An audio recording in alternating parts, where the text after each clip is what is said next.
Alright guys, welcome back to the channel. Today's video is titled Thomas Sowell, Shocking Solution to Eliminate Racism Completely.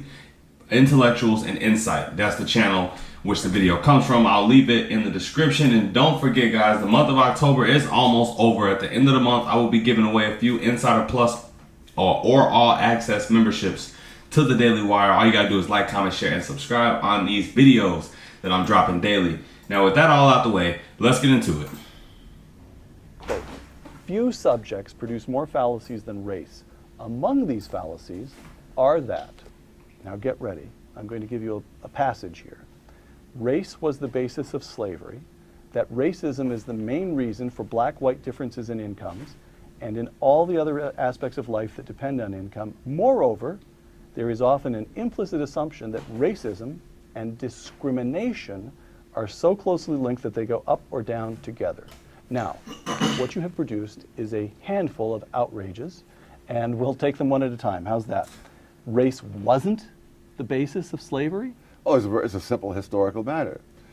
Slavery existed for thousands of years, as far back as there are any records of human beings.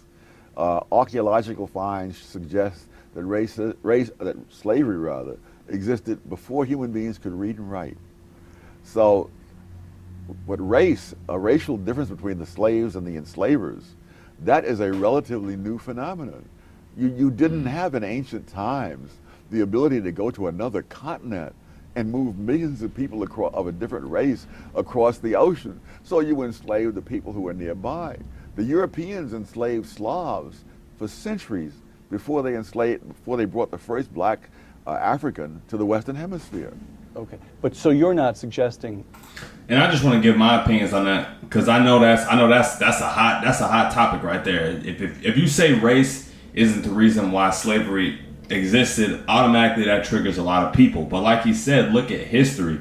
Historically, you couldn't go and get slaves from somewhere else. Most people would just enslave the people, the people next to them. They would enslave their next door neighbors, but people from America had to hear somewhere that there were slaves for sale in Africa. They were able to make the trip. They got the slaves, they came back. So it's just, if they would have heard that the slaves were available somewhere else where they could have accessed, they might have went there, but they just so happened to go to Africa. I think it was more so about acquiring the slaves. I don't think they really cared what color the slaves were, but it's just the fact that slaves were for sale. More or less, more so than the color of the slaves. I don't think that matters as much as the fact that they were available for sale. You do not wish to say anything other than that slavery as practiced in the United States it may have been recent, but you'd be willing to grant that it was particularly perverse and destructive because race got mixed into it at that point, right? Race got mixed into it in the United States more than anywhere else for a very simple reason. The United States was founded, as the Declaration said, of independence, said all men are created equal. Right. If that's true, then the only way you can justify slavery is to say that some men are less than men. I see. So the racial but in Brazil, where Brazil imported more slaves than the United States, there was no such ideology. Brazil was not a democratic country. The whole issue never arose. I see. All right. Race doesn't account for differences in black-white income? No, the differences between income between Western Europeans and Eastern Europeans is greater than the difference between blacks and whites in the United States. Differences in income are the rule, they are not the exception. So,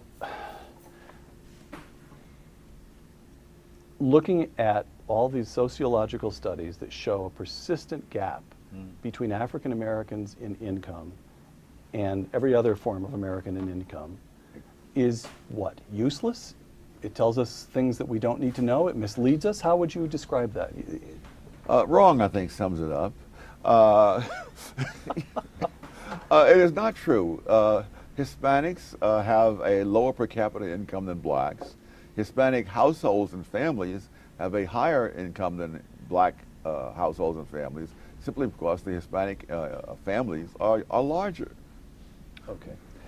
Now, this last assertion, race and discrimination, you suggest, are not so closely linked that they move up and down together. First of all, distinguish the two, race and discrimination. We still waiting for the title to hold true. Shocking solution to eliminate racism. We still waiting for that.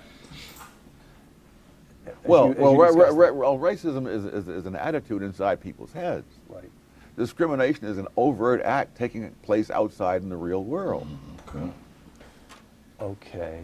So not only with blacks, you find the same thing with Jews in previous centuries. That part of the United States where there was the most racism against blacks, namely the South, right, is where black construction workers were much more common than they were in the North, right on into the 20th century. And most people are unaware that in the South, blacks were the construction workers. I remember a professor at Howard University saying that when he was a boy in the South, his father pointed to some man on the street and said, he was the first white construction worker in this town. And so what was going on there? The racism did not... I mean, that'd be nice, just as a black person, right? That'd be nice, to see us like running the construction, you know what I'm saying? Running the construction industry to some extent, but that's not the case. Running it, definitely not. That's not the case. So whites could think of blacks as somehow or other separate, but they'd still employ them because the market made it profitable to do so. Yeah, in fact, yes. In fact, a law had to be passed to stop this because in the 20s, and particularly as the Depression got underway, black construction companies in the South using black non-union labor would come up to the North and underbid on government contracts, taking them away. And so this was very common, to the point where they passed the Davis-Bacon Act, which said that on government contracts you must pay the prevailing wage, which translated almost invariably into the union wage. Right. So your point on the distinction between racism and discrimination is, don't worry about racism. It's inside people's heads. You can't measure it. There's a strongly subjective, just forget about it, concentrate only on discrimination, and the best answer to discrimination is to let markets operate, because then people will discover, it will tend to militate against discrimination. Yes, when people have skills to offer, they'll be employed. Whatever this notion of racism in people's heads is, don't worry about that. Is that right? Yeah, what I'm saying essentially is that racists may prefer one race to another, but they prefer themselves to everybody else. So they'll do what's profitable. That's right. Got it. And Okay. that was even true in South Africa under apartheid, that there were hundreds of construction companies in South Africa that were fined in a government crackdown because they were hiring more blacks and in higher positions than they were allowed to under the apartheid law, because that was where the money was. All right. Okay, so I just want to say, because when I do Time and Soul videos, of course, there's a lot of people, most people love them, but there's always some people that, some people that disagree with them, right? So I just want to say, firstly, Tom Sowell, he's not the end all be all to knowledge, right? Like, you could fact check some of the stuff he says, and you always supposed to do your own research no matter who you listening to. But aside from that, he's very smart. And what I like about Tom Sowell is you get the intellectual knowledge from him, but you also get wisdom. I think wisdom is more important than to have wisdom is more important than to have intellect. And he has them both. So he's in my opinion a great person to get information from. Now, as far as the shocking solution to eliminate racism, it wasn't as overt as the title may make it seem, but I'm guessing he's saying, stop bringing racism so much, stop putting it at the forefront of everything, and maybe we will be able to move past it. And after assuming that, the question I asked to you guys is who are the ones constantly talking about race and keeping it so relevant?